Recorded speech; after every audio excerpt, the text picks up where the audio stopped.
Distinguished panelists, ladies and gentlemen, good morning, good afternoon, good evening. Welcome to this second in a series of Global Forum for National SDG Advisory Body webinar series. What are the structures, relationships, and other factors needed to establish effective and enduring subnational and regional multi-stakeholder sustainable development councils and similar bodies? Organized by Stakeholder Forum for a Sustainable Future and made possible with a grant from the government of Finland. I'm Charles Newhan, Chairman of Stakeholder Forum and your moderator. For those of you not familiar with Stakeholder Forum, it is an international not-for-profit organization working to advance sustainable development at all levels. For over 25 years, SF has acted as a bridge between those who have a stake in sustainable development and the international fora where decisions are made in their name. I'll begin today with a bit of housekeeping. Today's co-hosts are Carlos Miranda Rodriguez and Ruben Zondovan. Carlos is a commercial engineer at the University of Santiago de Chile. He is currently founder and president of the Foundation for Social Development, president of the AIESEC Alumni Chile, and Secretary General of the Association of Civil Society Organizations of Latin America and the Caribbean. Ruben is Executive Director of Stakeholder Forum for a Sustainable Future. He also works as a strategic sustainability consultant for the public sector, and at times freelances as a mercenary for science and sustainability. Previously, Ruben has served, among other roles, as Executive Director of the Earth Systems Governance Project. Many thanks to Carlos and Ruben for co-hosting today and other things that they'll be doing. One being that they'll take over as host should my internet drop out, and they'll also assist me in sharing their screens with PowerPoint presentations of those presentations that we have, and also they'll be moderating the interactive Q&A sessions. Now, to all of the participants, please note that the webinar is being recorded and live streamed on YouTube. The recording, by way of a link to the Stakeholder Forum YouTube page, will be posted on the Global Forum website webinars page soon after the event. Now, please note that the Q&A function is in operation on this webinar. And after each panelist makes their comments, we will be inviting participants to raise their hands to ask questions or to make a comment. We will then elevate each of those individuals, if they wish to, one at a time to the panelists so they can actually will activate their microphones and cameras if they wish, so they can ask a question or make a brief comment and interact with the panel. And then once they're finished, we'll invite others we'll do our best to bring in as many questions as we can during each of the presentation sessions. And if there's time at the end, we'll have more of an interactive session. Please note that when the webinar concludes, you will be asked to complete a survey that should take no more than 3 or 4 minutes of your time. If you can do so, it would help us improve future webinars and identify additional topics and knowledge sharing to benefit the Global Forum membership. The final bit of housekeeping is a special thanks to our panelists and to all of you for joining us today from around the world. Now, before we have our first speaker, I'll say a few words about the purpose of today. Subnational networks are commonly found in 2 forms. Some can be a single advisory body established by a regional government or parliament. Others can be found in countries where subnational governments are designated as states rather than countries or autonomous regions. On the other hand, regional networks are those networks consisting of multiple advisory bodies established by national governments that foster cross-border cooperation. Each is tasked with offering independent advice to their respective governing bodies or members, and ideally include a multi-stakeholder group of representatives from academia, civil society, the private sector, and public bodies that bring together experts with years of experience in producing independent advice. Successful and effective subnational and regional networks or similar bodies exist around the world. Many are very well known, some not well known, but equally effective in their own right. Yet many regional and local governments still find it challenging to effectively reach down into their communities to engage a diverse range of stakeholders, and the correct stakeholders needed to meaningfully engage with the implementation of the SDGs and the 2030 agenda. Why is that? While some countries practice sustainability because social and environmental stewardship is part of their cultural DNA, some still regard the concept with suspicion, focusing more on economic growth while seeing sustainability as a barrier to it. As it relates to the SDGs and Agenda 2030, this could be in part due to a lack of understanding of the strong interlinkages between the goals and the economic opportunities that they offer. Another bottleneck could be the historical mistrust between the private sector and stakeholders, in particular civil society stakeholders, and governments and their people generally. Sustainability education for decision makers and other leaders and communication focused on the public could partly remedy that. But real change comes from the success perceived by proven benefits to lives and economies. That is why the success achieved by the Global Forum members can make a difference. This leads to the supposition that a joint roadmap for processes that can deliver the 2030 agenda requires a proactive, whole of society approach. A greater number of subnational networks and similar stakeholder bodies closer to their citizenry and with nearby regional or local focus and trusted by them can be catalysts for SDGs acceleration where it does not now exist. The primary aim of today's webinar is to encourage Global Forum members to share their successful and perhaps not so successful initiatives as multi-stakeholder bodies as bridges between the national sustainable development strategies and the whole of society. We are hoping that this will include the methods they have used to become the creators of trusted spaces for joint action within their societies and examples of how to constructively support government actors in their efforts to deliver national sustainable development goals. Now on to our program. We begin with a wide range of distinguished speakers, and may I remind the speakers to keep their comments, please, to no more than 8 to 10 minutes. That session then will be followed by up to 15 minutes of interactive questions and dialogue with the audience. Thank you very much. I'm now going to ask our first speaker. If you'll bear with me a moment, I'm going to make a quick change to our screens. We can now, I might ask our panelists to activate their cameras for a moment. I'll then introduce our first speaker, who will then have the floor. Our first speaker is Arnau Carabassa. He holds a BA in Environmental Sciences from the Autonomous University of Barcelona and a Master's in Public Management from ESADE, the Autonomous University of Barcelona, and the Pompeu Fabra University. Arnau is Director of the Advisory Council for Sustainable Development of Catalonia since 2011. Since 2017, he is the Secretary of the Interministerial Commission on the 2030 Agenda in the Catalan government. Arnau also chairs the European Network of Environment and Sustainable Development Advisory Councils, whom we'll hear from a little bit later from his colleague, Michiel. He's been in that role since January 2015. He's also the co-chair of its working group on sustainable development. On behalf of EEAC, he has been observer to the European Commission high-level multi-stakeholder platform on the implementation of the Sustainable Development Goals in the EU, and a member of the group of experts on sustainable development goals in higher education of the Global University Network for Innovation. Arnau, please activate your microphone and camera. The floor is yours. So, hello, good morning, good evening, good afternoon, good evening, depending on the part of the world we are. Thank you to the Stakeholder Forum and for its kind invitation.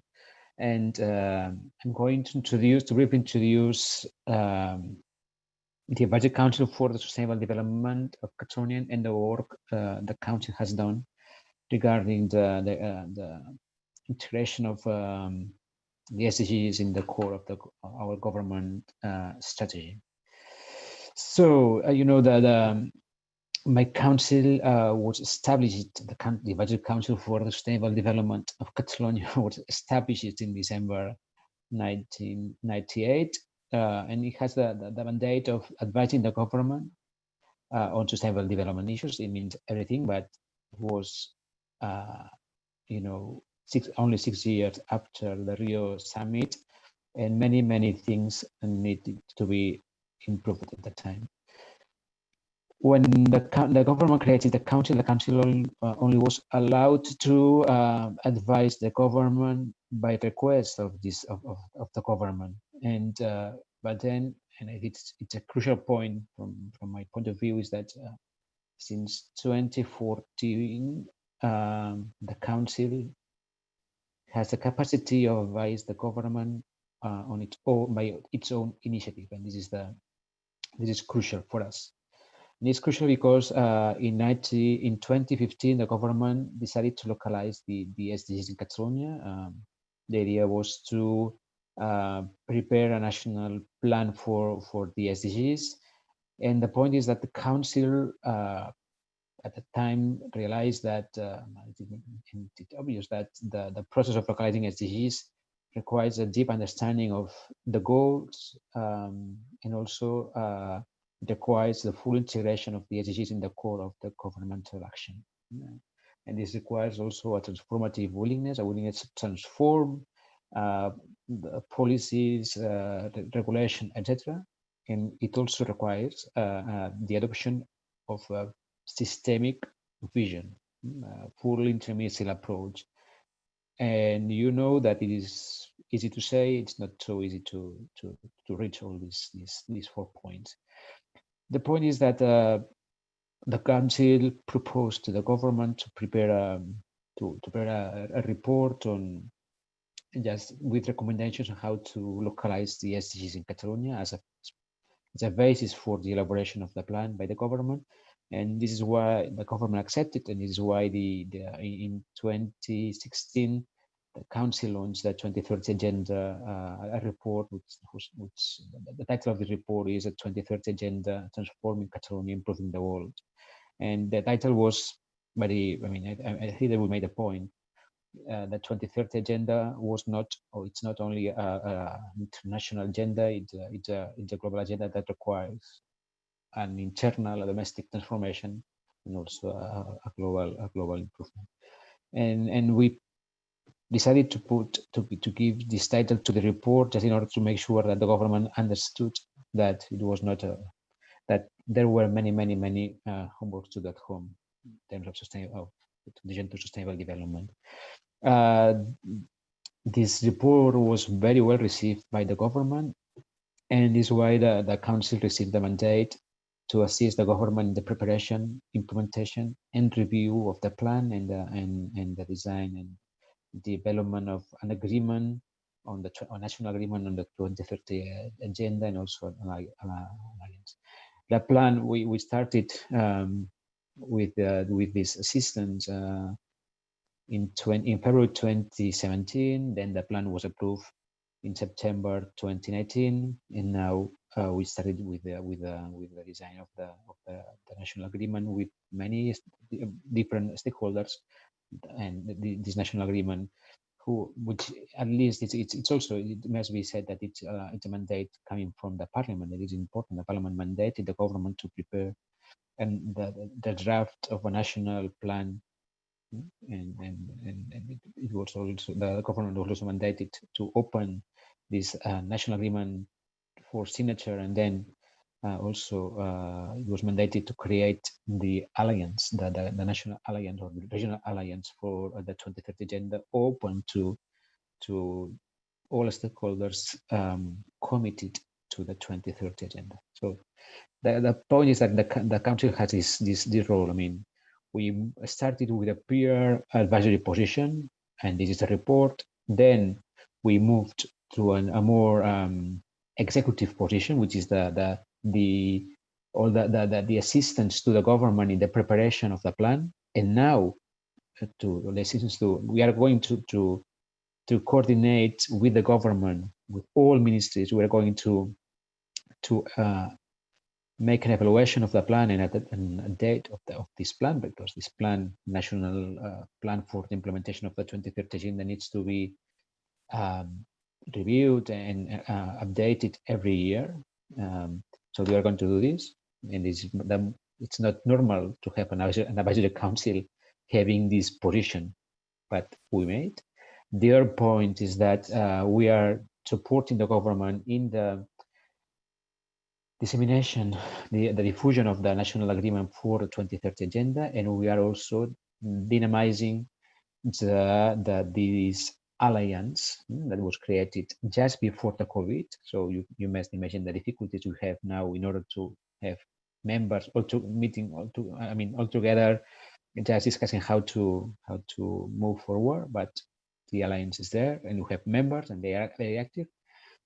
But then we also had the opportunity to make an alliance, and actually we received the mandate from the government to partner with the National Institute, the Catalan Institute for Statistics, in order to, with the purpose of calculating the indicators for the SDGs. And this is why last 2 weeks ago, the 23rd of September, the Advisory Council plus the government plus the Institute for Statistics launched the first set of SDG indicators in Catalonia, and they are what we did was to localize the Eurostat indicators. I mean, the indicators on SDGs that are calculated by the European Agency for Statistics to the Catalan reality, to the Catalan situation. And now we are going to be part of the team that every year will update and we calculate its indicators, which is not. It's also it's not the normal position of the budgetary councils.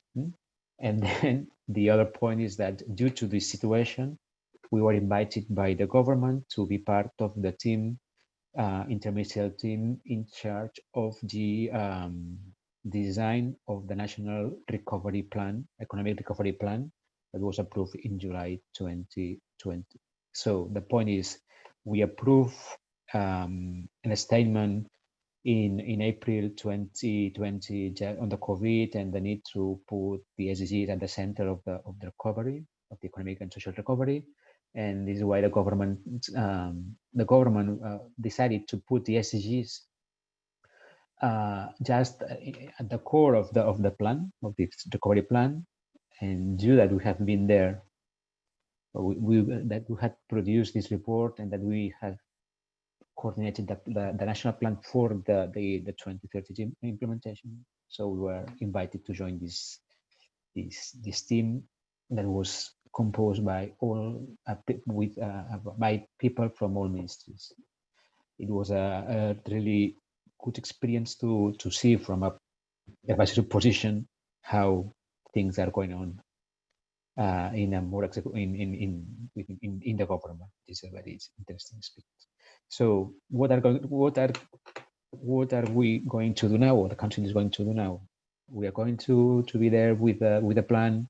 We are going to continue supporting the government in the alliance. We are I think, in my opinion, we are a key player in the diffusion of the 2030 agenda in Catalonia. I mean, we are every week we have meetings with high officials, companies, etc., in order to disseminate the 2030 agenda. We are going to calculate, to update the indicators, and we are also going to control to see if the government is following, is achieving, the government achieves the goals, and also not only the goals included in the national plan for the implementation of the 2030 agenda, but also the commitment of the goals included in the national recovery plan. This would be from a very brief perspective what the Advisory Council for the Sustainable Development of Catalonia is doing just now, or in relation to or regarding the 2030 agenda.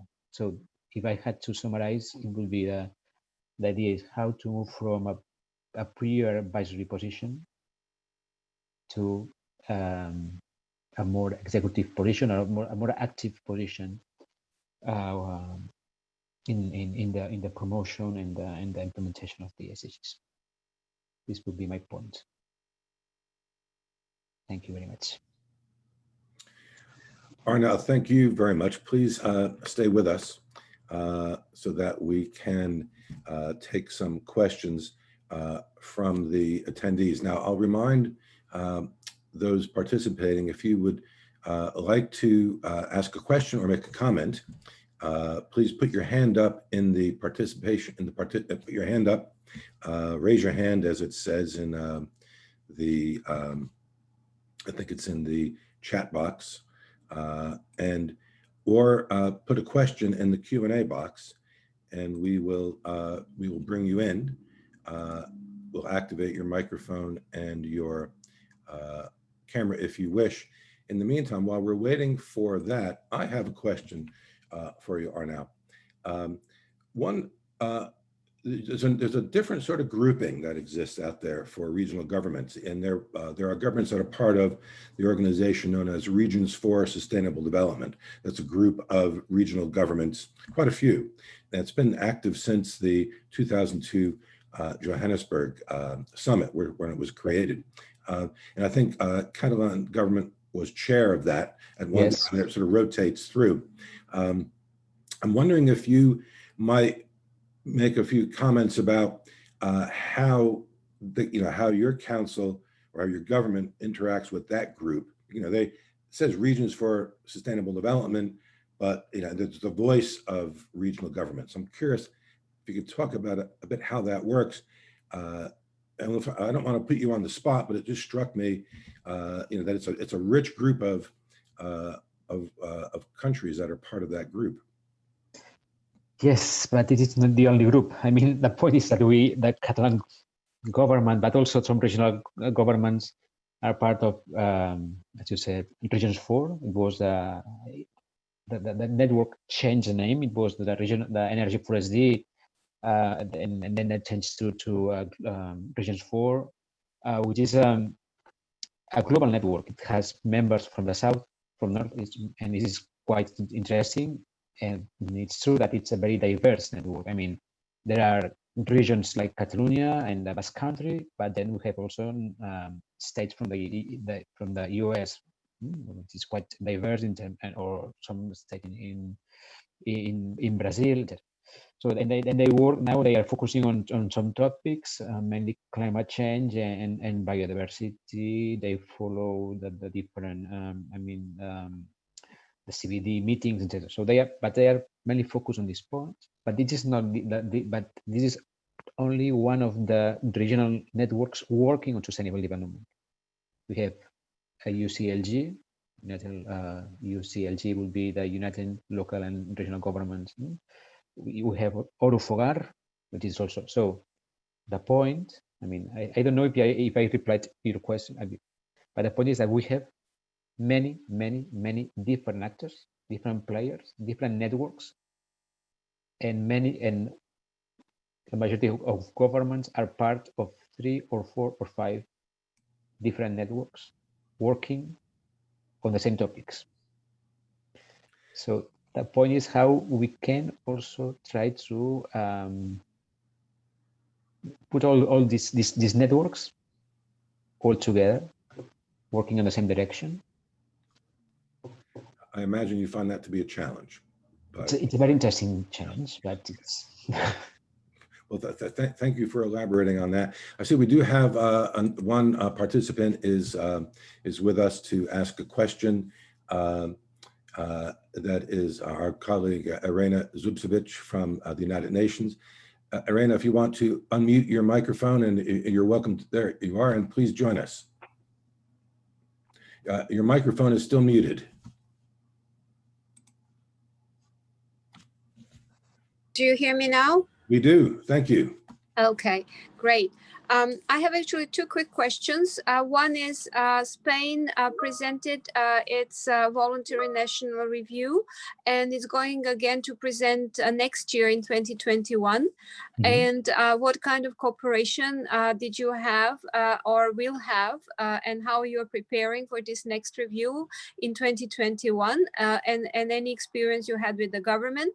And mm-hmm. The second one is there are a lot of voluntary local reviews that a lot of regions and cities are doing around the world. And you mentioned UCLG, and also they have been quite active in that. And are there any thoughts on that, of maybe doing some kind of a review?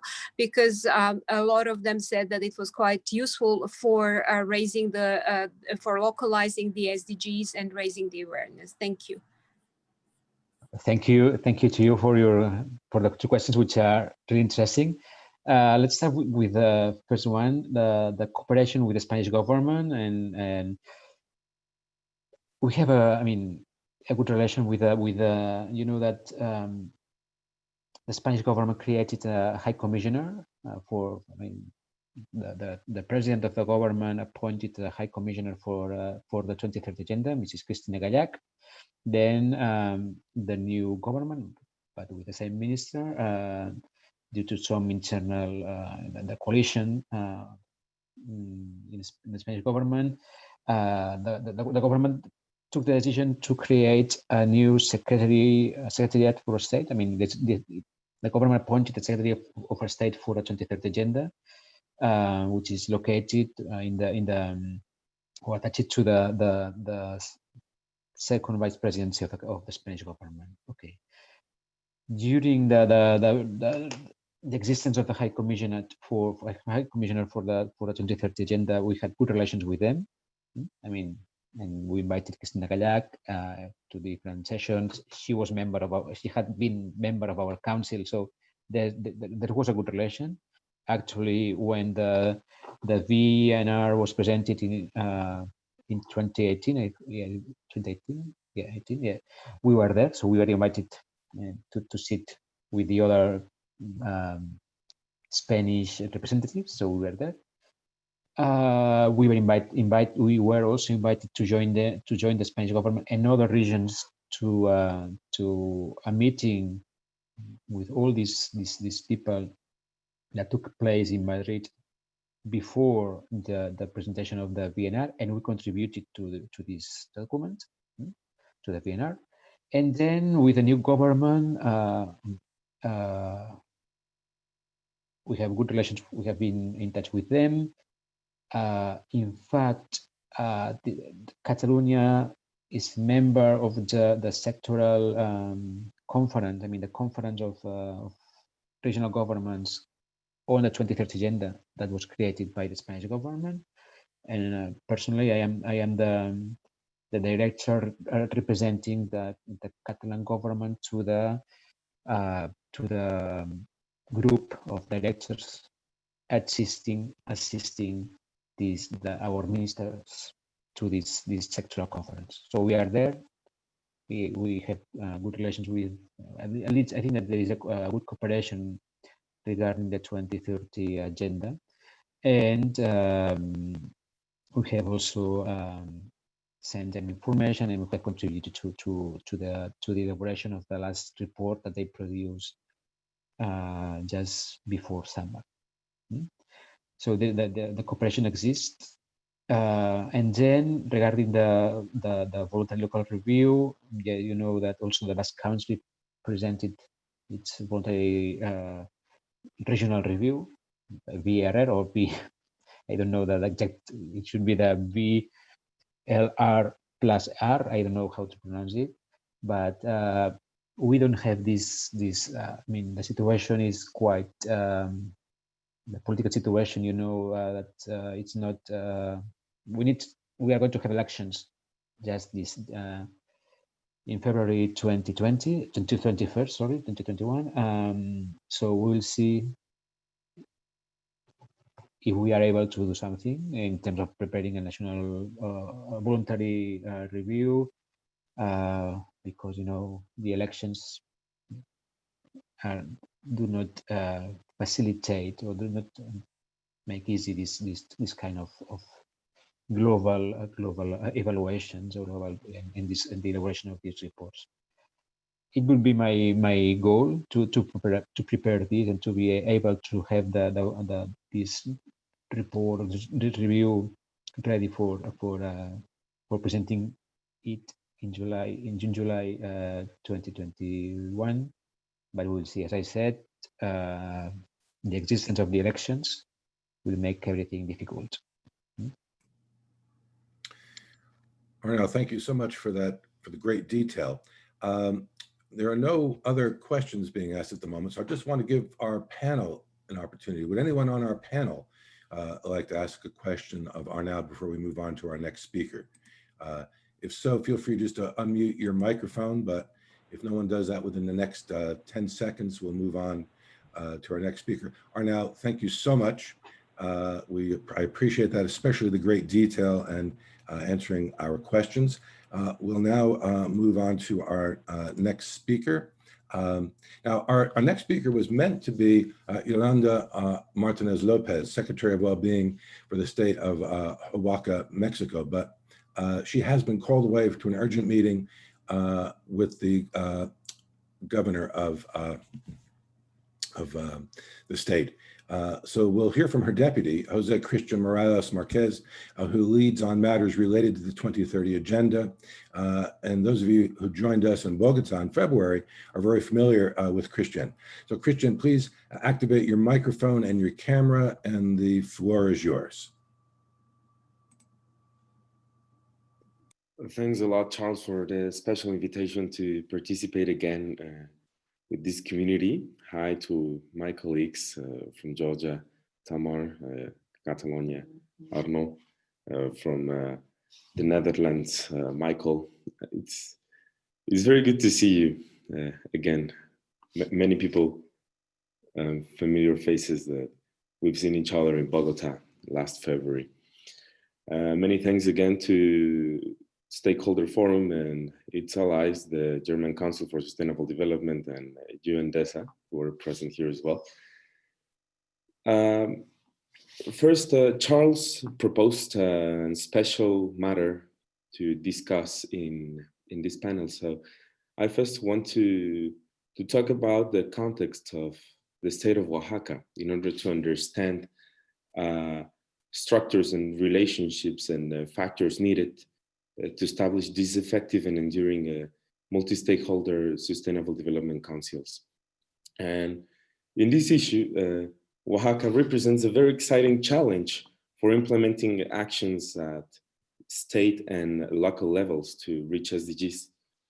For instance, Oaxaca in Mexico is the state which has the largest number of municipalities. It has 570 municipalities. And Mexico as a country has around 1,000. Also, we have in Oaxaca 2 different electoral systems where 400 municipalities are ruled under their own traditions and customs. And also we have a very distinguished pluri and multicultural and folkloric context with 15 indigenous towns and 33 local governments from Afro-descendant communities. So in this context, this southern Mexican state talks about very multicultural and multi-ethnic territory. And as proposed, the multi-actor alliances from the 2030 agenda are a key to reach development and execute projects.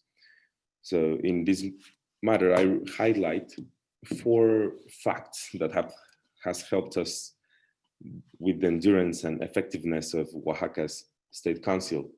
And this first key I'll talk about will be the creation of a high-level council in the state. In the 2030 agenda, in the experience of Oaxaca, started at the beginning of 2018 with the establishment of this high-level state council led by the governor, whose cabinet is also included in the operation and lobbying to provide also to the official structures the strengthen of the role of the council itself. So this high-level structure, which is led by the governor, then creates this effectiveness for the participation of the cabinet, and it encourages also the links with the municipal authorities to promote local actions.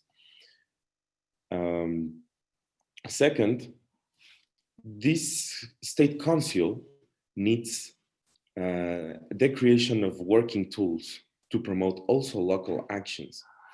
So we have promote the production of working tools to allow the municipal authorities the planning of actions in favor of SDGs at the local level.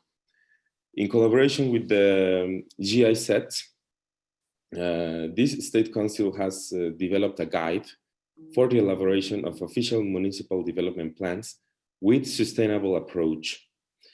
And this guide promotes a public investment allied to the SDGs and suggests also a measure of impact in people's life.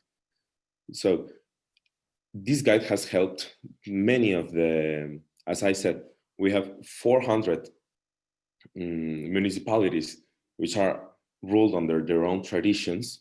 So they have a constant change of each 1 or 2 years. So each time there is a change of government, we use this guide with municipalities in order to help them in their planning, in their official planning, to start talking about the SDGs and a possible impact that can be on present time, but also in the future. Then a third key that has given very positive results to us is the creation of tools of multi-stakeholder coordination. This high-level council we have, which is, as I said, ruled by the governor, has also created 3 working committees to include the civil society, the academia, and the private sector as well. And these 3 working committees are led by non-governmental actors. So these 3 working committees are divided by the sustainable branches. So we have the Social Inclusion Committee, the Economic Growth Committee, and the Environmental Sustainability Committee. And each committee has the commitment for accelerating actions in favor of the SDGs achievement. And a very important thing is, as these councils are led by non-governmental actors, there's a specific need of constant training to qualify these non-governmental coordinators for qualifying the multi-stakeholder abilities, which is essential to foster an effective governance structures, which also adapt to, as I said, to these constant governmental changes that are presented in the state. And last, I will say, apart from all the structure, the governance structures and the creation of tools we have under this State Council, there's a need for creating specific projects under this council. So we foster and encourage the creation of projects as a result of a constructive dialogue with the different actors. For instance, we started the 2030 Agenda Kits, which involves a joint coordination with civil society, academia, and government in field, where civil society was talking about the urgence of the education in the kids in sustainable development. So we as a government talk with the municipal authorities in order to go with kids and start teaching them in SDGs. So when the year 2030 arrives, then these will be young leaders who will start to take decisions, but with this sustainable approach. Moreover, we also created a series of workshops with all the members of the State Council, which are around 40 members, in order to, again, through a constructive dialogue that identifies specific needs, we joined all the needs of the different actors to create 4 projects for accelerating the SDGs implementations in these COVID times, because COVID times have affected a bit here, the states. So 2030 agenda was a bit not the priority for many sectors. So we had to promote this constructive dialogue to accelerate some projects which identify, as I said, needs from the different actors. So after a series of these webinars, in coordination as well with GIZ and other private firms, we will have 4 new proposals by January 2021 of multi-stakeholder projects. So, dear colleagues, and again, Charles and Global Forum community, this will be my exposition about the State Council of Oaxaca. And I hope that sharing this experience of the social complexity and richness of culture and traditions of Oaxaca invites us as well for accelerating the 2030 agenda in our reality. Christian, thank you so much. Now I'll invite our guests to raise their hands and ask questions. I notice our attendees are being very shy today, and I encourage you to please join us and ask some questions or even make some comments. So while we're waiting for some of our attendees to do so, I have a couple of observations and a couple of questions for you. After listening to your presentation, of course, it strikes me that the challenges you face are not just, you have the combination of the changing of local governments every 2 years. You and I have spoken earlier about the fact that your governor has a term that ends in a couple of years, I think. So there's some challenges that you and Yolanda and your team have to deliver things during his tenure. So it makes me think about the continuity of government at the local level, continuity of government at the state level, and of course, generational change that you talked about. So there are all these moving parts. At this current time, could you comment on 2 things? First, what you might expect, if you can talk about, what will happen with your governor's current term? Is this a governor on term limits, or is this someone who might be reelected and the programs would continue? Or as governments of all levels face, when there's a change of government, is it possible that what you're doing will just fall down if a new government doesn't embrace it? Yes, well, first attending the limitation of time of the governor, its period will finish in 2022. There's no re-elections in the subnational level, neither on the national or local levels in Mexico. But the challenge here is that in general, civil society, academia, and private sector experience an effective multi-stakeholder coordination. So this was like an urgency for us as well. Like, okay, we have a limitation on the time of the government, which will end in 2022. So that's why we created these 3 working committees, which are led by non-governmental actors, to foster this maintenance after the subnational change of government. And as I said, most of the times, these governance structures, its aim is to foster this continuity. However, the main challenge is that under all the complexity that we have as a state, the civil society, academia, and private sector, together with government, experience this effective multi-stakeholder coordination. And that's why we created, COVID-19 helped us a lot to start to make dialogues and reflections where we saw each other, that we have common general necessities in SDGs. So after this series of dialogues, right now, I'm happy to say that we are facing and experimenting an effective multi-stakeholder dialogue.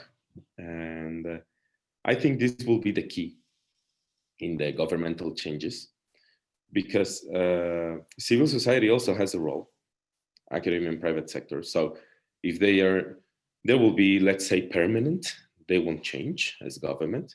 So if they three know, if these three sectors know how to coordinate each other together, then they can ask to the upcoming government the continuation of the operation of the state council or of the different governance structures that were created on the last government. So that strikes me then, if I'm interpreting it correctly, civil society stakeholders, there isn't so much of a change, there's more continuity, perhaps, if you could say it, with the stakeholder bodies.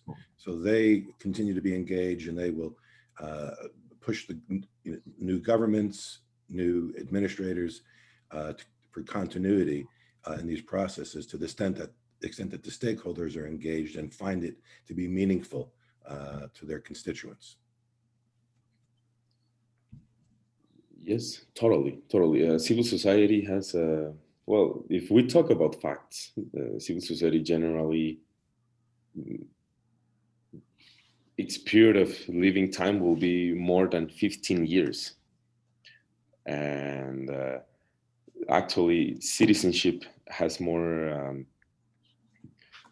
the warmness to talk with civil society. That's why, yes, effectively, Charles, civil society, academia are more permanent in time than government.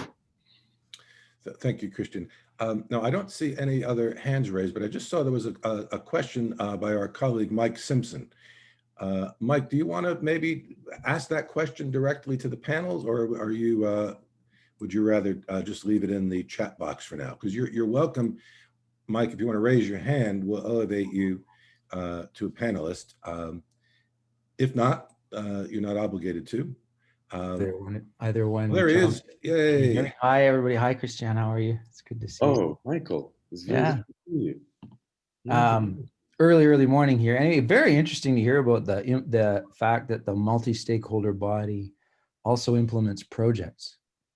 And I was curious, is it that the multi-stakeholder body makes some decisions and then searches for people to implement those projects, or does it actually, as a multi-stakeholder body, implement the children's program on education, for example? Because that strikes me as very difficult for multi-stakeholder bodies to suddenly become implementing agencies. And I'm just curious how you did that, because we have a multi-stakeholder alliance here in Canada, and the government has funding, but it doesn't go to that multi-stakeholder council necessarily. It might go to NGOs or people that are going to go and implement programs. But as soon as you introduce implementing and decision-making, you suddenly get these conflicts. And I'm curious how you navigate that. By the way, congratulations on it and on the subnational work. I always find Oaxaca to be very inspiring. Thanks a lot, Michael. You're invited whenever you want to come here and visit us in Oaxaca. This is very interesting because generally, as I said, after constructive multi-stakeholder dialogue, you have to find like who can be the leader, to develop the program. And sometimes it has to be government, sometimes it's civil society, but there's not like a specific methodology of who leads or not. It's more like the person who under its own reality has the greatest disposition and the most time to develop the project. So this project about the kids started because of this dialogue. There's a working committee of social inclusion, and some universities were a bit concerned about the education that children were receiving. So we say, okay, we have to make a program for kids. And then after this dialogue, yeah, we just inaugurated the agenda with some digital diffusion on TV, on radio, and then going to some communities. So that, I don't know if that answers a bit the question, Michael.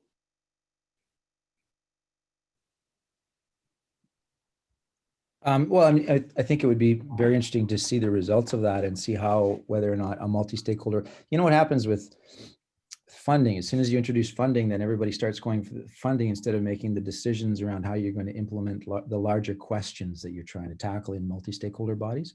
And so I was just curious about that, because as soon as you go from advocacy and decision-making and fairly neutral considerations of the SDGs to the funding questions, then all of a sudden things can get very messy very quickly, as we all know. And so I'm just curious about keeping those two functions separated, or whether you think it actually does work, that people can both implement and guide policy on the SDGs. This implementation versus thinking about it, that's what I'm trying to get at with the multi-stakeholder bodies. That's very complex, Michael. But sorry about that. Oh yeah, but it's actually true. It's like being a judge, but also being in the other part, a counterpart. So right now it's a dialogue. There's no conflict in that here at the subnational level. So, but everything has to be a dialogue. Like civil society, do you have a problem if we make this, or you don't? And then civil society also asks us, like, do you government have a problem or not if I make this? So then after this dialogue, we take agreements, and we're not so like fight or honor a fight or some sensitiveness about the if we're implementing on one hand and on the other we're also planning. There's not so much problem, and as well. This governance structure of the State Council has all the cabinet. So this cabinet has a technical committee, which is led by 4 governmental institutions. And these governmental institutions generally do not implement that much projects. They plan.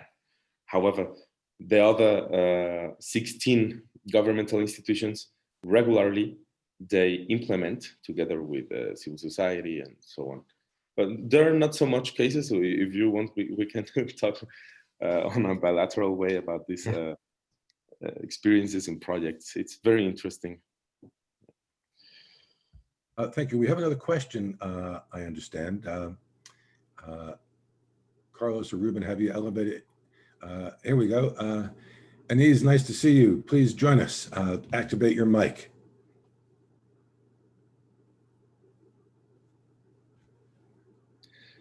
Can't hear you, Anise. Okay. Now it's so hello everybody from Latvia. I represent the Latvian multi-stakeholder coalition, and actually I wanted to give a little remark on these 2 functions, because when we were creating our coalition, we understood that actually people have 2 kinds of interests. One was very practical about common projects, and one was more about policy issues and policy coordination. So actually, we decided to establish 2 types of working groups. One we called workshop, and another we called think tank. So this may be a bit response that also it is a practice in other coalitions to have common projects. Of course, it's not so much about applying for common projects rather than one stakeholder inviting others to join. But still, this is very interesting point that has been raised, and I think we can share more in-depth experiences. What type of projects do we have, and how we develop further besides this advocacy and policy development part. So this was more about the comment that this is a very, very good point raised. Anise, thank you so much for that. Can I just say, before we move on to our next speaker, Arnau, I noticed you were nodding your head quite a few times in recognition of some of the things that, I don't mean to put you on the spot, but do you want to make any comments before we move on to the next speaker, or do you have any questions that you? No, I was really interested by the experience of Oaxaca. I mean, and the point is that, you know, the point is how do you engage all these people? I mean, because when you have all stakeholders engaged in the process, then you need to provide them with clear results or real actions. And sometimes, well, when you have, from our perspective, when we have all people just there, the business community, we are working also with the National Council for, with the children, the council gathering, there is the regional association for children, and when you have all them there discussing, sharing views, and then, okay, they want results, they want action, and this is one of the points. If you raise the level of ambition, and you have all these people, all these associations engage and claiming for the 20th agenda and the SDGs, etc., then you need to come up with clear actions, and this is one of the points. So I'm interested in what Oaxaca is doing, and perhaps I will send you an email. But then the point is, again, how once you have all the stakeholders and civil society engaged in the process, how all this participation leads to something real and to something transformative. That's all. I'm going to shut up. Thank you. No, they don't need that. I appreciate your making a contribution. Christian, do you want to make any comment? Yes. Well, there's a mix of emotions and of good and bad experiences on these issues you're talking about, because we started 2 years ago. And of course, at the beginning, no one is an expert on the matter. So there was a dialogue which, where you join many organizations and people from high level and so on.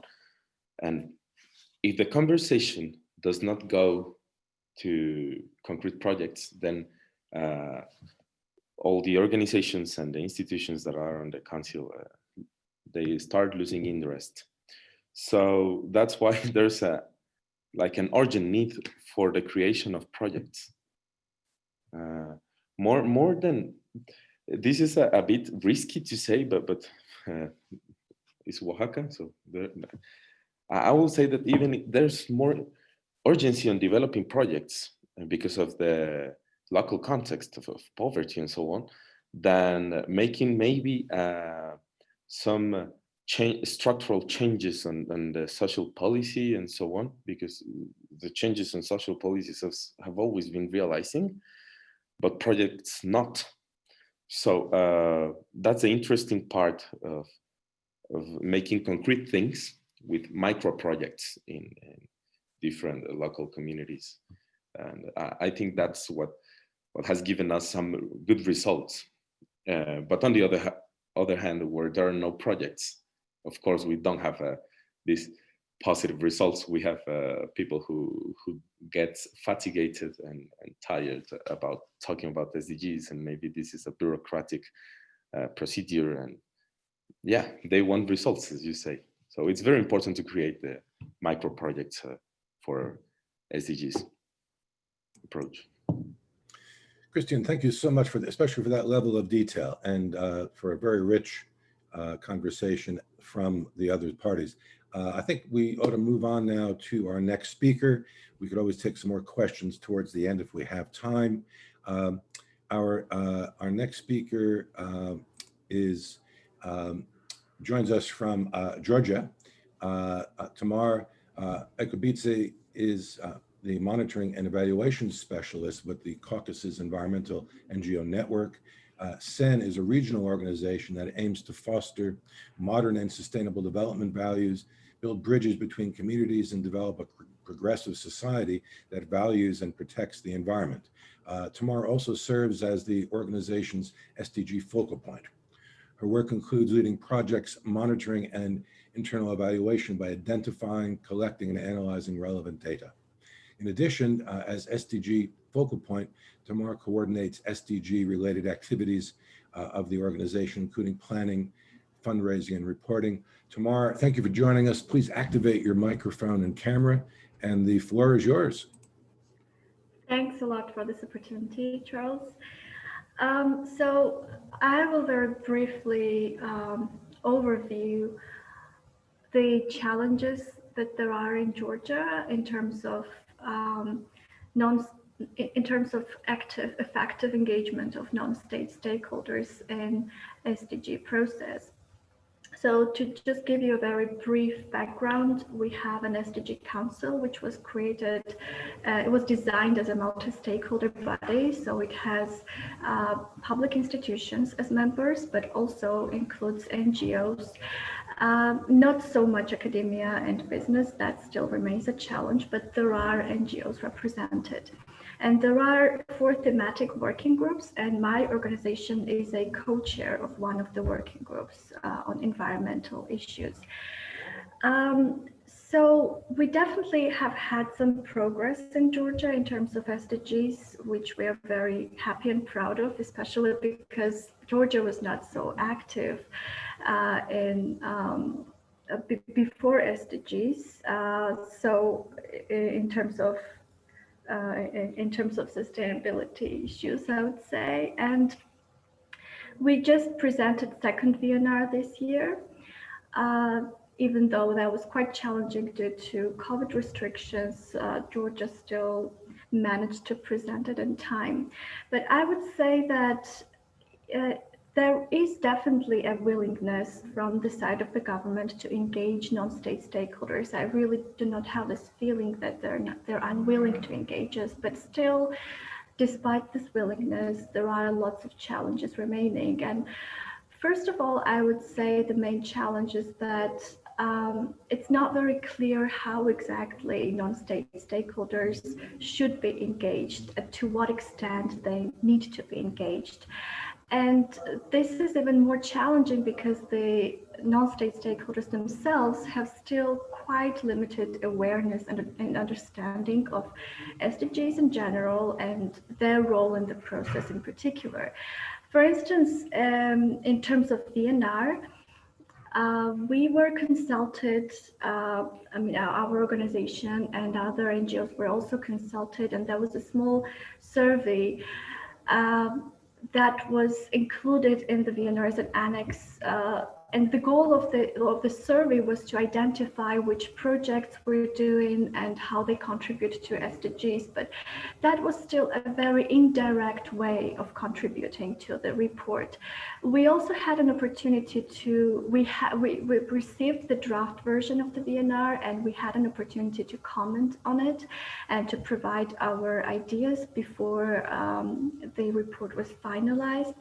But still, I personally think that was quite limited opportunity, first of all, because of limitations of time, and second of all, because there was not enough space and opportunity for us to actually include non-state data, non-administrative data directly into the report. So that still remains an open issue for Georgia, whether or not we want to do that and how to actually do that. And I would say that sadly, there is still, as I said already, there is still very limited awareness among non-state stakeholders how exactly they can contribute to SDGs, even though SDGs are so comprehensive and basically almost any project that are already implemented by NGOs or the activities that are implemented under, for instance, some of the businesses, they would fall under certain SDG targets, but the awareness to make these linkages is still very limited. And how to communicate this with the government and how to make sure that the activities implemented by non-state stakeholders are sufficiently reflected in such important reports as VNR, that is still a challenge in Georgia. So I would say that we still are on this very early stage where I'm aware that just talking about raising awareness is not sufficient anymore, because we definitely need to start contributing to the implementing as well. But everything should start from being more aware of the role and of the extent how we can contribute to this process, which, as I said, is still an open issue, still open for discussion. So I would just summarize very briefly and leave some more time for questions if there are any, that my personal perception of this process is that there is a willingness from the side of the government to hear other voices as well, and to engage non-state stakeholders, especially so academia and business, because they're virtually not represented right now in the work of the SDG Council, in the work of the working groups. But there is still very little common understanding and agreement how exactly that should happen. So what exactly do we mean by active engagement of non-state stakeholders? And when it comes to data, for instance, when it comes to actually contributing to the reports, what exactly is expected from non-state stakeholders, and what is the extent of our engagement? So, and with limited resources, it's quite a challenge to make this happen. Tamara, thank you so much. What I'd like to now do is invite our guests to raise their hands and ask some questions, and I'll also invite the panel to do so with us. But while we're waiting for that, I have a couple questions for you. You mentioned that the government reached out to you for with the VNR document, and that there really wasn't sufficient time for you to feel maybe you can make a meaningful contribution. What do you think?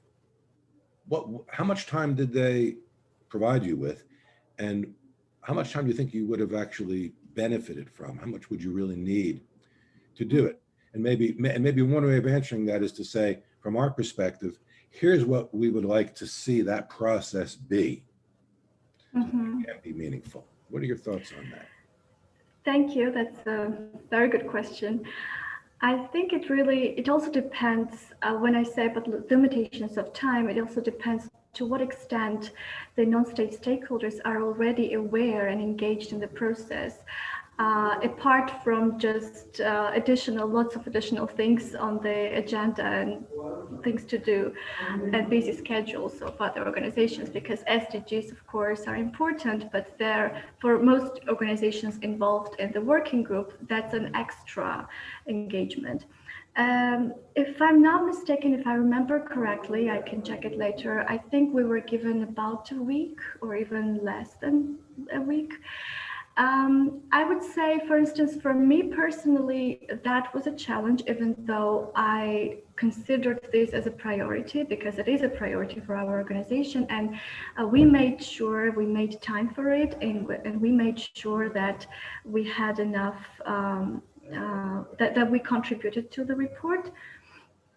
But I can say that was quite a challenge for other organizations, for other non-state stakeholders, and just to help this process, from my organization, we organized a small ad hoc, small working group inside the working group just for non-state stakeholders. It was during COVID restrictions already, so it was online. We just had a brief meeting to discuss, again, to remind them what SDGs are about and what is expected from us in the VNR report and how we can contribute to the report.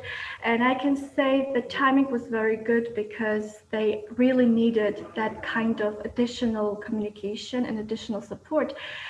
And after that, they made sure to comment on the reports. So they provided their comments and they contributed to the report. But the limitation is that my organization is only co-chair for one of the working groups out of 4. And we did it voluntarily, just because we saw the need for it. And we decided to engage the other colleagues in other NGOs. but I'm sure I know that other working groups have not done this. And what would have been a better practice, and what we will try to communicate also with the government for the next report and just the next working process, is to have not just more time for commenting, but also more time to make sure that everyone is on the same page and everyone understands what is expected from them. Because the idea was that we all expected to have a common meeting of the working group before the VNR draft was prepared, but that did not happen. First, well, the main reason why that did not happen was again COVID, although I personally think that there could have been an additional effort still, maybe online, some additional ways of communication and engagement to make sure that those non-state stakeholders, they understand what is expected from them and they understand the context. So in our case, we tried to fill this role in our working group, but that did not happen in other working groups. And I see that still as a responsibility of the SDG Council, and not just co-chairs, but the chairs as well. Well, I'm going to just ask a quick follow-up question, and I'd like to invite more questions in. Did you, in response to the government, did you express your disappointment that you weren't given more time, and are they receptive to, for lack of a better way of putting it, for doing it better next time? We are currently planning to communicate this. We still haven't done so. I'm pretty sure that we will discuss it in details, because currently there is a hope that we will manage to have meetings of the working groups somehow, online or offline. We'll discuss it. I know that there are plans to do that. I've been informed about it, and we want to make sure that we of course we want to also understand their position and their limitations of resources. We understand that they have very scarce resources as well. So the idea is to communicate not just from the perspective of a watchdog and not just criticizing, but also to offer help. Because I think what we managed to do voluntarily in our working group is also perfectly possible to do in other working groups, just if we make sure that we communicate it. So that's on our agenda. Thank you very much. I'd like to now invite the other panelists and also the co-chairs, if you wish, to make any comments or ask any questions of Tamar. Any questions? First, I see the screen is being shared. I'm going to just take a look. I'm sorry, I'm now I'm going to see the view of everyone. Do we have, I guess if we don't have any further questions. Ruben here, I have one. Thank you, Ruben, go ahead. Tamar, thank you for this presentation. Very interesting. A question about, you mentioned in the early part of your presentation that you had challenges getting academia on board. Could you elaborate on that? Do you know why that is? For example, I know other countries where they are themselves so well organized and so institutionalized in their advisory processes that it simply multi-stakeholder groups become an additional burden instead of an opportunity.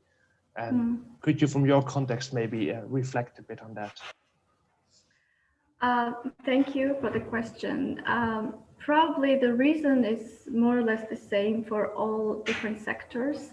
The reason for the lack of engagement is also their lack of awareness of where to engage and how to engage, and also lack of resources, which does not mean that they do not contribute to individual projects about SDGs. For instance, my organization has a national competition for schools, for instance, and one of the central themes of this competition, environmental competition, is SDGs. So school children and school teachers, they know about it and they contribute through their processes, but much less so on institutional level. So I was talking about the SDG Council as an institutional body. So that just could be because I haven't investigated, I haven't researched in depth the reasons behind it, but my understanding is that in most cases they have very little knowledge and understanding, so they need additional effort to get them on board. Thank you very much. Thank you. Thank you, Tamara. Thank you, Ruben, for that question. Thank you, Tamara, for your contribution. I think if there are no other questions, I don't see any hands raised. We will move on to our next presenter. The fourth and final contribution is from Michael M. de Vries, Network Coordinator for the European Environment and Sustainable Development Advisory Councils, the EEAC as it's known. And he comes to us today from The Hague in the Netherlands. Michiel has a background in public management and international relations. He's been serving as coordinator of the EEAC network since January 2018. And prior to that, he worked as an advisor to the Dutch Council for the Environment and Infrastructure. Many of you know him from meeting him at the Bogota meeting. Michiel, please activate your microphone and camera, and the floor is yours. Well, thank you, Charles. And it should work now. Can you all hear me? Yes, I can certainly hear you. I think the others can too. Excellent. Then we'll give it a go. Glad to be part of this collegial exchange. And my contribution will actually touch upon cross-border cooperation. It's relatively different from the previous very informative contributions. And in the next 10 minutes or so, I would like to share some prerequisites that support this cross-border exchange and cooperation among councils like ours. I will base my experience actually on the work I do and from my work for the EAC network. So allow me to briefly introduce the network to you so that you know from which angle I look at matters. Well, as Charles already mentioned, the EAC stands for the European Environment and Sustainable Development Advisory Council's network. I still struggle with our own abbreviations, but this network brings together advisory bodies established at national and regional level by their governments and parliaments to advise these very institutions on matters related to climate change, the environment, and sustainable development. Currently, we have 17 councils from 13 countries and regions in Europe that are part of our network. And so please keep this in mind if I share my views. Without further ado, I would now like to touch upon 5 prerequisites, as I call them, that have proven to be important for the functioning of our network, the EAC, and therefore, in general, I assume that these are prerequisites for successful cross-border cooperation between advisory councils. And actually, the first that I would like to touch upon is that you have to bring together councils that operate in a comparable context, in our case, Europe. But simultaneously, you have to ensure regional diversity. We have 70 member organizations, but these members do represent all main regions of the EU, the south and the east, as well as the northwest. And this should not be taken for granted in a network. And it's important to shape a balanced view during exchange and cooperation to have this regional diversity. So that's one of the first things. The other thing is that the focus, mandate, as well as the composition of councils in a network has at least to be what I call unifiable. So let me start with this focus. What do I mean? For example, the EAC started as a network for environmental advisory councils. In 2003, the EAC, then 10 years old, broadened its remit. And then we also included Sustainable Development Advisory Councils. And recently, we also welcomed climate change advisory councils into the network.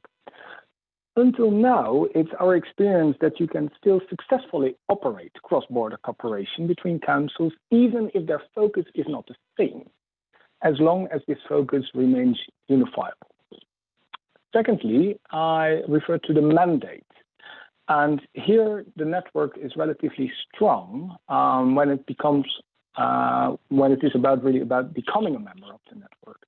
A council needs to have formal governmental mandate to advise government and parliament. And we do this to ensure that we have bodies all together that have a comparable mandate. And that enhances our ability to create cooperation and exchange.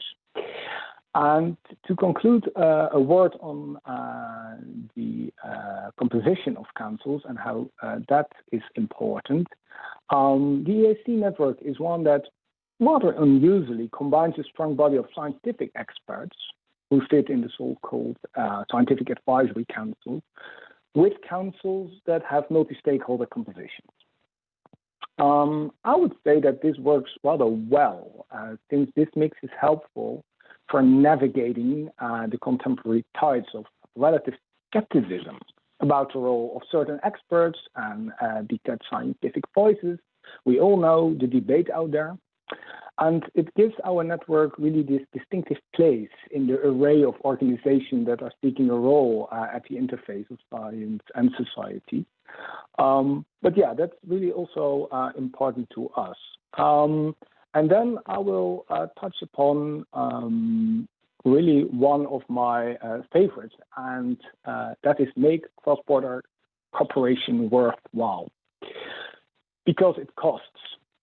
It either costs money or it will cost manpower. And really, we have to ensure as a network that it is worthwhile to participate in. And in the case of the EAC, we really try to fulfill the need of our members and to cater to these needs through offering executing three main tasks. We are, first of all, a platform for knowledge exchange, and we are also an operational platform for inter-council cooperation, really. And thirdly, we are also a liaison between the work of the councils at the regional and national level and what is happening at EU level. And for the sake of time, I will not elaborate further on this three tasks. We could touch upon this in the round of questions. And I will jump on to the fourth prerequisite. And this is odd because I fulfill at the moment myself the role of a coordinator. But I really think in general that a network needs coordination. Firstly, keeping working groups interconnected and plugged into the explicitly global agenda of the SDGs, and make sure that cross-cutting issues are well addressed is not an insignificant challenge, and this needs to be done. And there's also the thing that most advisory councils have this national and regional mandate, so the core of their work is also focused on that level. So if you want to push cross-border cooperation, that really needs to be coordinated well. And then my final point I would like to raise is the point of realism. Be realistic if you start cross-border exchange. We have seen that the pressure on the front of the network may increase proportionally to the growing level of ambition. So I would really say be careful what you're aiming for if you start this kind of cross-border cooperation. Too high ambitions may rather be a curse than a blessing. And in case of the EAC network, we opted for incremental growth in terms of ambitions in the past 5 to 7 years. And we did it like this. As soon as a reasonable target had been reached, we set a new one. We didn't much work with a grand design or a major or big ambition. It was really truly incremental, and that worked well for us. So, colleagues, by just respecting these prerequisites that I just listed, cross-border cooperation can be fostered, I think. And in case of our network, it enables the councils to have mutually supportive exchange, to learn from each other, and to respect and promote viewpoints that transcend these national and regional perspectives, which eventually then should, of course, enrich the advice that individual councils can give to their governments and parliaments. I would like to leave it with this, and I would be happy to answer any questions if they may pop up. Thank you. Michiel, thank you so much for that. I know I have a couple of questions, but I'd like to again invite our attendees to raise their hand if they have questions, and Ruben and Carlos will invite them in. What I would like to do, and while that's happening, while we're waiting for some questions to come in, a question for you.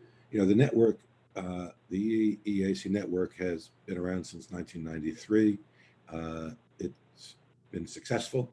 I'm wondering what pitfalls, have the network encountered over the years. Can you make a couple of comments on that? Something we should learn from?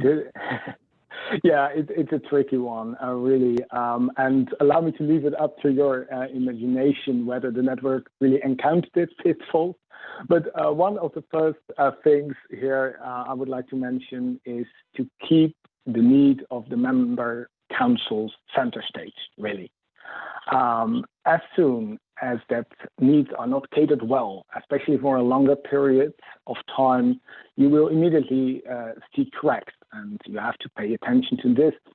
And secondly, and this, I realize this is really specific for our European context, is that we have a slightly ambiguous relation with the European policy level. In order to serve as this liaison between the councils, which have mostly a national and regional focus, as I already mentioned, and keeping relations at European policy level going, we have to maintain a very delicate balance between serving the work of the councils and the duties that come with informal expectations that exist among European partners if you cooperate with them. And really striking that balance is at least potentially a pitfall for a network like ours. Thank you for that. Arnau, as chair of the EEAC, would you care to make any comments? Well, the fact is that Michiel, he's a very experienced coordinator, and I think that he made the point.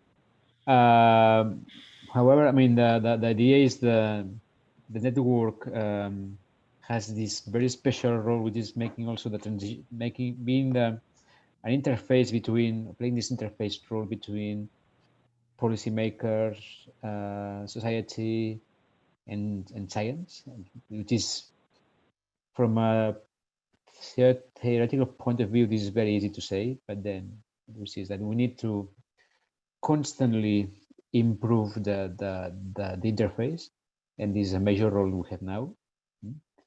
And the other point, and all councils, but especially the network, is doing, I think that it's doing a great job in this point. In the other is, for me, is how one of the points that to me are important is how the network has been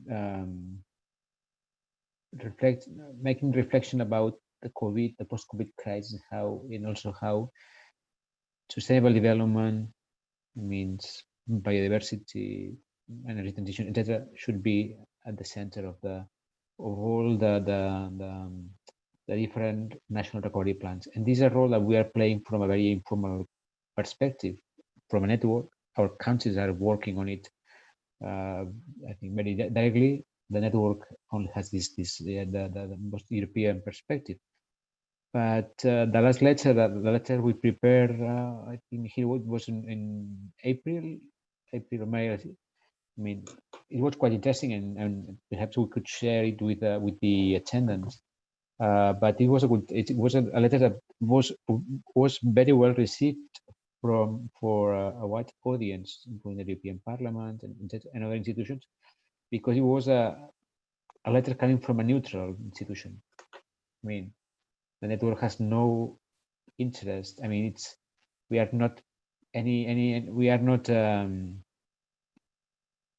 not assuming we are. I mean, we are the voice of science and the voice of a community of stakeholders working on sustainable development. It was an independent perspective, and the letter was very well received thanks to this independent nature of the network. But it's the point is that it's not easy. I mean, one of the points that I don't know if Michiel already mentioned it, but you know, one of the weaknesses of our councils, not only the European, from the European perspective, but from all perspectives, is that we are weak in terms of, I mean, it's quite easy to say we change priorities. The economic crisis is severe, so we need to reduce public expenditure, so we need to reduce costs. There and some councils in the past were abolished due to this to the economic crisis. So this means that they were weak. We were important, but we were weak. And it's in the existence of these councils and these platforms and these bodies are directly linked to the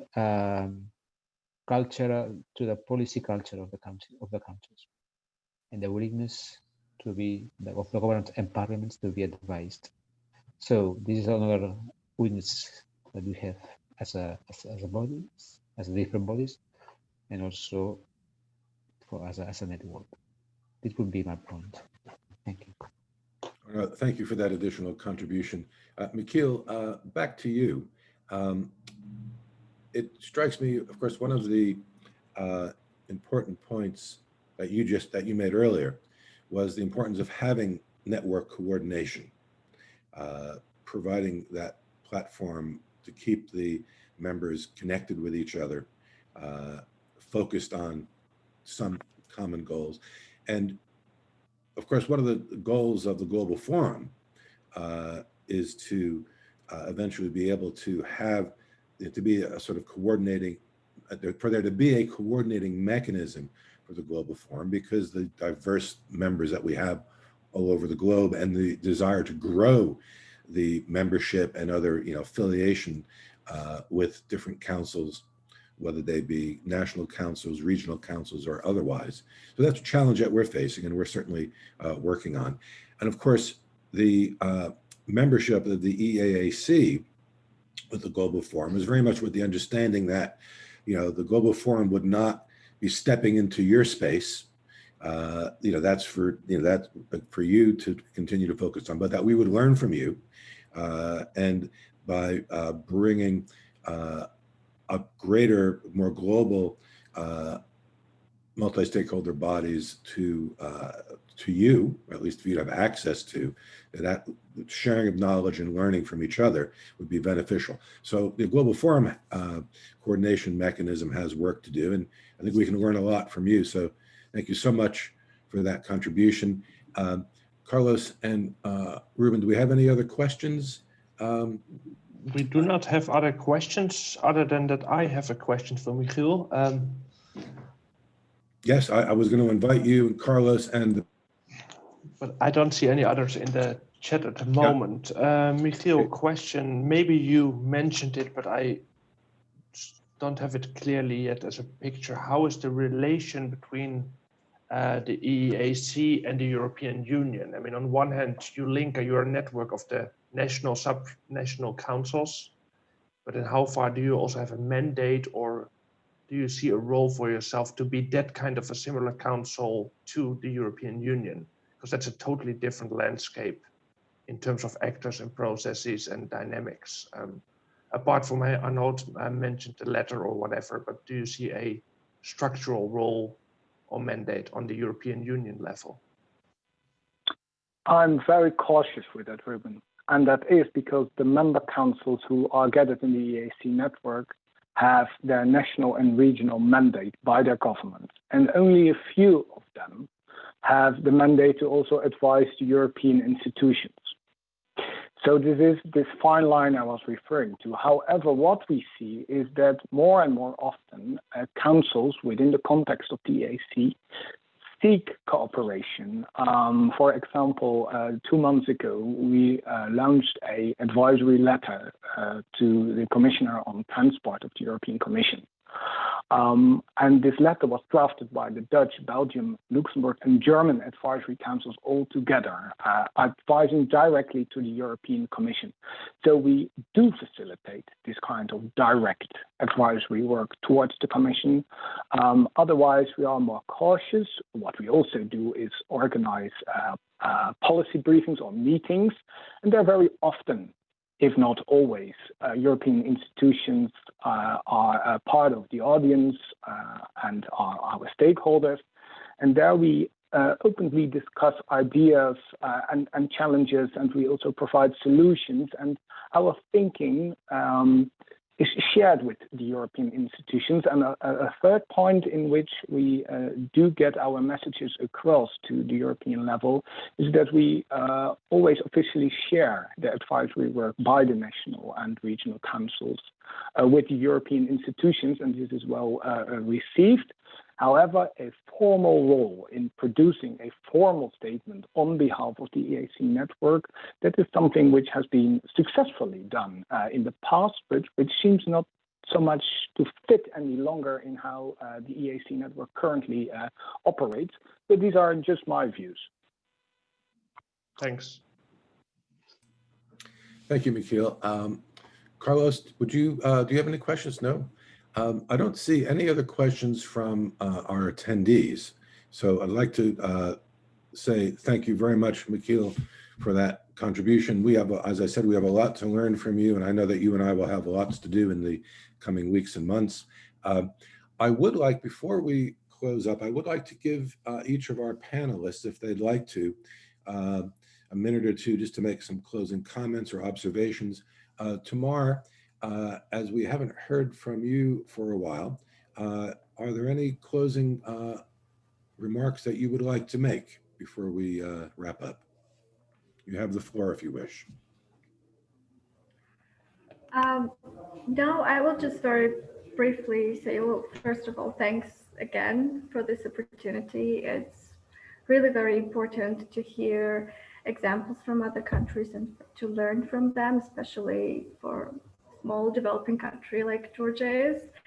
And yeah, I think we just need to focus more and to keep this topic going, how to make non-stakeholders engaged effectively in this work, because personally, I think what makes SDGs so special is this holistic approach, at least ideally how it should be, that it focuses on governance, which should, of course, bring together all different stakeholders. And I really wish that we see more of that in Georgia and in other countries, of course. So thanks again for this opportunity. Well, thank you for those comments, and thank you so much for joining us. Christian, how about we go over to you now? A couple of some closing comments or thoughts from you. Just two things, maybe. Do you listen to me? Yes, perfect, Christian. Oh, okay. Well, again, thanks, dear colleagues and panelists, Charles, and well, I think this was a you and this also ally.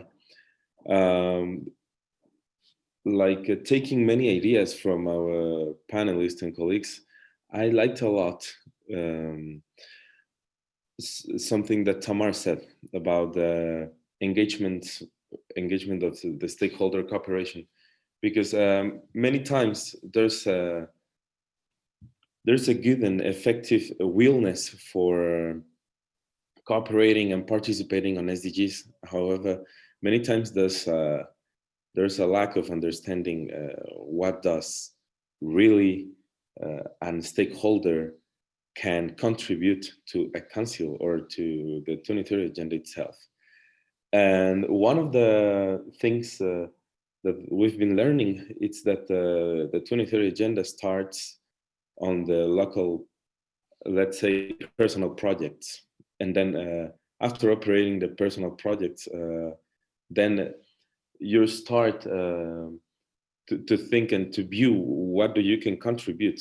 And I think it's a double type of activity that we don't have to lose this momentum of this good willness of the different stakeholders to participate in the council, in the SDGs actions in whatever type of government.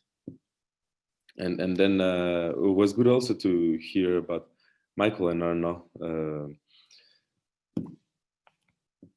participations about the SDGs, especially Michael in the cross-border cooperation, which maybe I have a previous idea that there was like no and specific need of a regional council, which is, let's say, developed as maybe in Europe. There's no maybe a specific need of cooperation with another regional council, but it's interesting to see the different projects that you're fostering in the institution you're leading, Michael. So I'm just inviting to don't lose the momentum and approach for participating for SDGs activities in our reality and territory in general. Kristen, thank you so much. Arnau, I know I keep leaning on you. You're welcome to make a couple of comments. I know you have broad shoulders, though, so I'm sure you don't mind me asking you for one more few words. Well, actually, I think that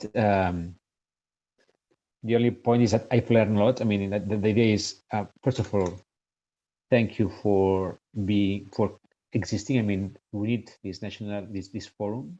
It's a fantastic way to have a fantastic place, it's a platform to learn from each other. I mean, and we need, I mean, we are here, we are very enthusiastic, but we all know all the problems we have at home when trying to implement everything, trying to change things. So having the possibility of learning about the good experiences, but also to learn and the possibility of learning about all the problems we have at home, and I think they are common, that we have all the same difficulties. So I really appreciate this opportunity. And as the French say, courage. Courage. I mean, let's be courageous because there's a lot to think. We have these planetary emergencies there. And one of the things that we need to do, I mean, when we create these multi-stakeholder platforms, and from our perspective, we try to convince the government that SDGs are crucial. We need to remind everyone that we are doing this because we are in a situation of emergency. So discussions in these councils, in these platforms, etc., need to be sure that we put the focus on the right point, which is the transformation, but transformation because we need to survive this emergency. But I mean, let's put importance to that point. And I'm sorry, I always speak too much. Michiel knows me, so I'm Latin, you know. So I'm going to finish here. Thank you. So you're welcome to go on for as long as you want. Thank you so much. Thank you. Michiel, you have a couple of last words from you, please. Well, I second our dear chairman Arnau here that the Global Forum is indeed a great place to learn from a variety of organizations. I describe this what I call prerequisites. But I think that in the Global Forum, we have a really important one that although we are very diverse, we have this ambition to build back better after the crisis we currently face. And we can and should indeed learn from each other. And therefore, this platform is a fantastic place. So thanks a lot, Charles. Nikhil, thank you so much. Ruben or Carlos, would either one of you like to make a final comment before we, I think, Carlos, you've activated your microphone. Please go ahead.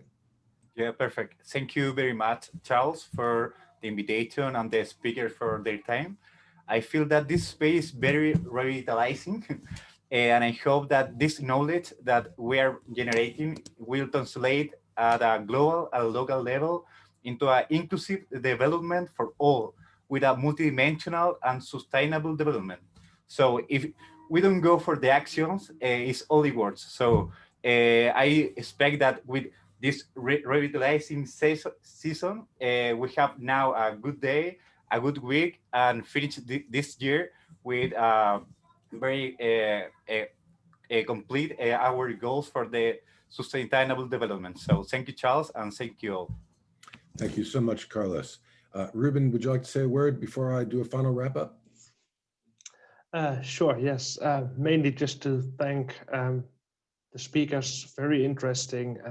I like the diversity, but there's one thing in common, I think, that is that we're all kind of in an uphill battle in many ways. So there's a lack of resources, there's a lack of time, there's often a lack of institutional openness to the advices, even if the councils might have an institutional mandate. There's even a lot of uphill challenges with the diverse interest of the members in the councils or networks. So I would like to kind of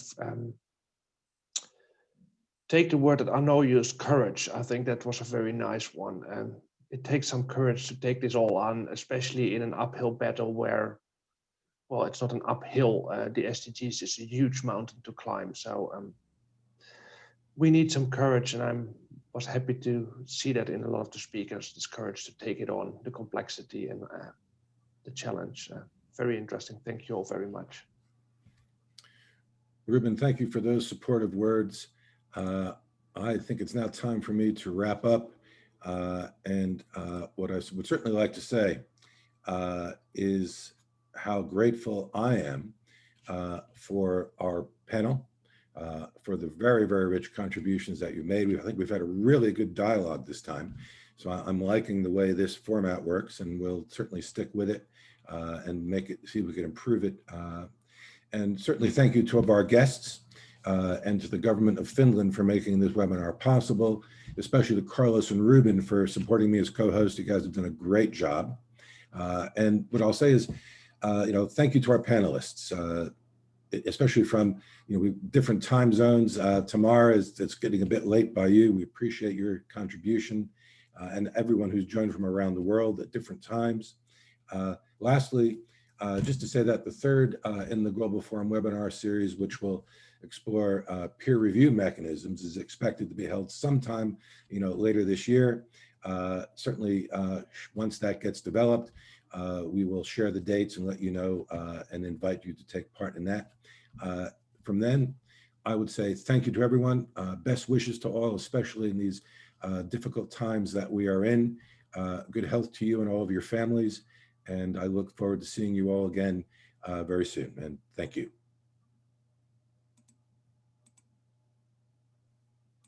Bye.